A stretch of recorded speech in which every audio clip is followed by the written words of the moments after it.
Ladies and gentlemen, boys and girls, welcome back to Sharf Sports Media. And the New York Giants on Sunday, they fall to the Las Vegas Raiders 30-6, inevitably falling to 2-7 on the year. But that's not the big story, which is crazy when you're 2-7. That's not the story. The story is Daniel Jones comes back this game from the neck injury. Worked his way back. Maybe a little too quickly, but it doesn't matter as he tears his ACL and is out for the year. And effectively ending the Giants season. The Giants season was over two games ago when you lost to the Jets. But if he doesn't get hurt this game, maybe you win that game. Maybe instead of 2-7, you're 3-6, and there's still a very small chance. But you could see the light at the end of the tunnel. It might be 1,000 miles away, but there is still light. Now, it's dead. Gone. Sayonara. You got Tommy DeVito starting as your quarterback, and you just signed Jacob Eason. This team's going nowhere but the basement. And honestly, I think that's the best thing for this team. This team needs a quarterback. I honestly think that was the last game Daniel Jones plays for the New York Giants. I think because of his contract situation, he will be a Giant next year, and they'll cut him the year after that, or they'll try to trade him. I don't know who will take Daniel Jones, but I'll tell you what, I didn't think anybody was going to take Carson Wentz. Somebody took him in the Indianapolis Colts, so you never know. You never know who could take him, especially on like a 2-year deal where you can cut him anytime you want. It would save you money, or you don't have that much of a cap hit. So that's definitely a possibility, but not likely. So he'll have the $20 million cap hit the year after, so 2025, and then around a $10 million cap hit in 2026. And I'm seriously, I'm done with.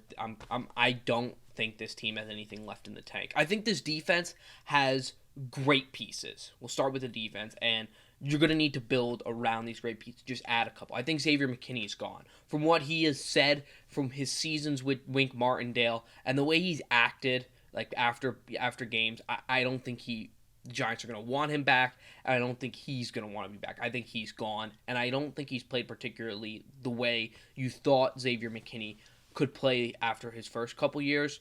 So, kind of a disappointment this year. I think he's gone. I think what you have to work around, you have Kayvon Thibodeaux, who's been very good. We talked about how Kayvon Thibodeaux has continued to improve. Didn't really get the sack numbers in the Raiders game, but was pretty good against the run, I thought. Dexter Lawrence, one of the best defensive players in football. You got 2 linebackers now, 2 starting caliber, more than starting caliber linebackers, in Bobby Okereke, and in the IU grad, Micah McFadden, like I told you he was going to be. Those are your 2 linebackers for the next year or two, at least the next 2 years, because you have Okereke signed for those 2, I think. So you have Thibodeaux, you have Dexter Lawrence, you have McFadden, you have Okereke, and then on the outside, you have Banks. Flott's been really good, and I think Hawkins will get better, but those are your 3 corners right now. And then on the safety side, I think you keep Pinnock, and then you work from there. So you need to go get a safety, and you probably need to go get another pass rusher, because I just don't trust Azeez Ojulari. But besides that, could you go get another veteran corner? Yes, sure, because Dory Jackson's been awful, and just having another vet leader in that room is not a terrible idea. But also just throwing these young kids to the fire. It's how they're going to learn, so I don't mind that either. But when you're looking to next year, you're going to need another pass rusher, where you want to go pay a little bit of a premium and go get a Josh Allen. Go get a Chase Young. I'm perfectly okay with that. Go get a Brian Burns. Makes that defense super lethal. But you got pieces there on that defense to make it an elite defense. On the offensive side, I think you have to these next couple games, you got to figure out some things on offense. And I know he just got hurt, but when he comes back, you need to figure out what Evan Neal is. If he can't play tackle, you have to move him to guard and address the tackle situation. If he's your tackle, then he's your tackle, and you got to go get a guard. Because on the offensive line right now, you got Andrew Thomas. You got John Michael Schmitz. Evan Neal's going to play somewhere. And then I think Brendan Bredesen is serviceable to play one of those 2 guard positions. And then you can have Tyree Phillips be the swing tackle. But those are the positions that I'm looking at. That I'm like, okay, they should have a spot next year. Glowinski's gone. You're gonna save cap with him. Get him out of here. Pugh you can keep around. I'm okay with keeping Pugh around for another year as a backup guard or even challenge Bredesen. He could be decent, and just having another vet guy in the locker room is not a terrible idea.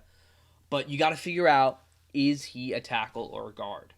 Is he? Because then if he's a tackle, then you maybe draft a guard in the second round like you did with John Michael Schmitz. You have 2 second-round picks now.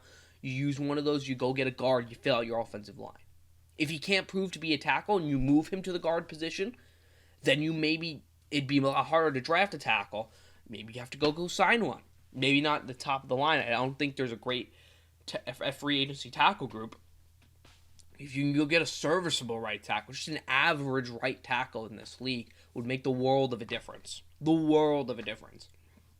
So that would be huge. Then you got to go probably get a wide receiver 1. I think they're gonna keep Saquon. I honestly do. The way that Shane, Daboll, and they've handled the Saquon situation, I don't see him leaving. The way they were so adamant of not trading him, I don't see, and the way they would lose the locker room, specifically, even going into next year, the trust that they have in Daboll and Shane, I think they would lose a lot of that if they let Saquon go. So I don't think that's gonna happen. I think your Slayton's gone. I think Hodgins is gone. I think you're gonna need a wide receiver to go along with, I think, Jalen Hyatt and Wan'Dale Robinson. Those would be your top 3. Maybe keep like Sterling Shepard just to be a wide receiver 4 if he wants to stay because he's always been around. Good locker room guy again.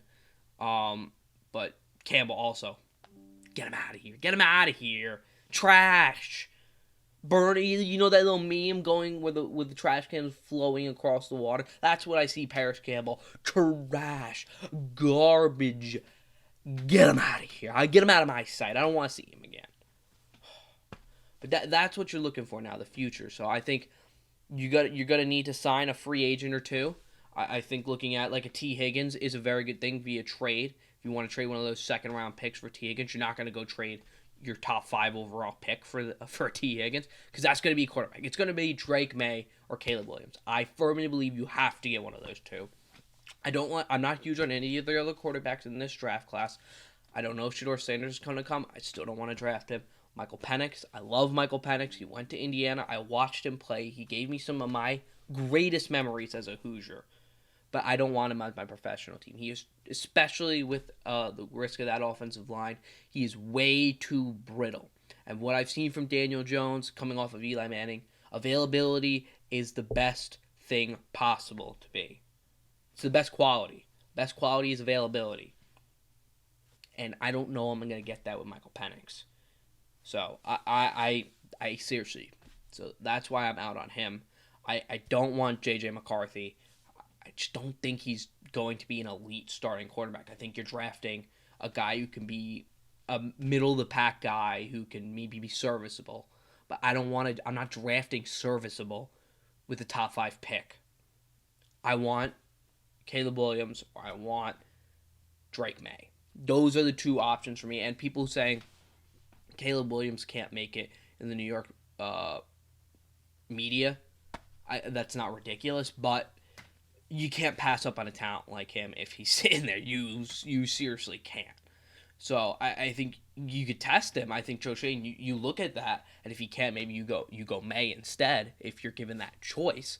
But you gotta see. I mean, obviously he's had some people don't like that he paints his nails or he was crying to his grandmother, which I seriously don't have that much of a problem with. He put his heart on his sleeve. Obviously he's not gonna, if he was crying after every game, wouldn't be the best look, but still, I'd rather him be crying than just nothing matters to him. It looks like he doesn't care. That's a better look to me, and I don't give a crap about painting fingernails. You can paint your whole body. I don't give a shit as long as you win games. I can care less.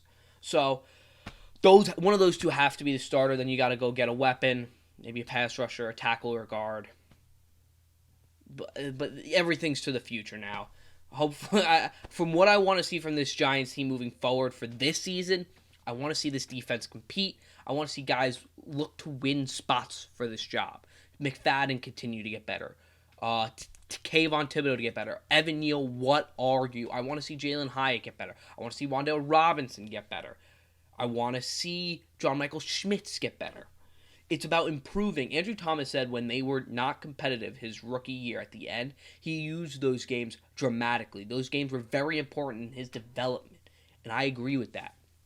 It's not about wins and losses. I want to see this team compete and then hopefully lose. I'm at that point now. Now I want to see the Giants lose, which is sad, and I know some people don't like that, but I think it's in the best interest of the Giants. Now, do I want to see them get blown out 30-0? No. No, absolutely not. That'll ruin my day.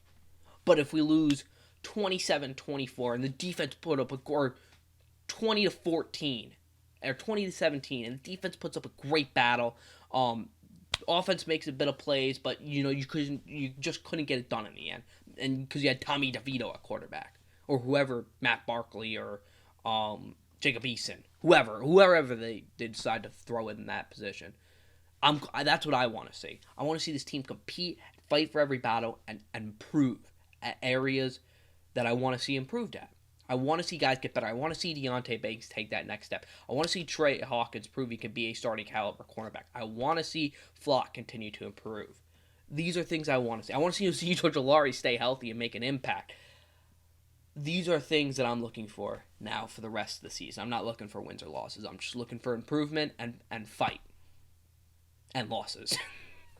Sad to say, but give me Drake Mayer, give me Caleb Williams. That's where we're at right now. Let me know what you guys thought about the game, what you guys think of Daniel Jones, because before we end the video, I will say this about Daniel Jones. I wish him nothing but the best. It's just time. It really is just time. It's sad to say, and I know he wasn't the greatest quarterback for us. He had a lot of pressure put on because he was definitely overdrafted. A lot of criticism from him being drafted that high.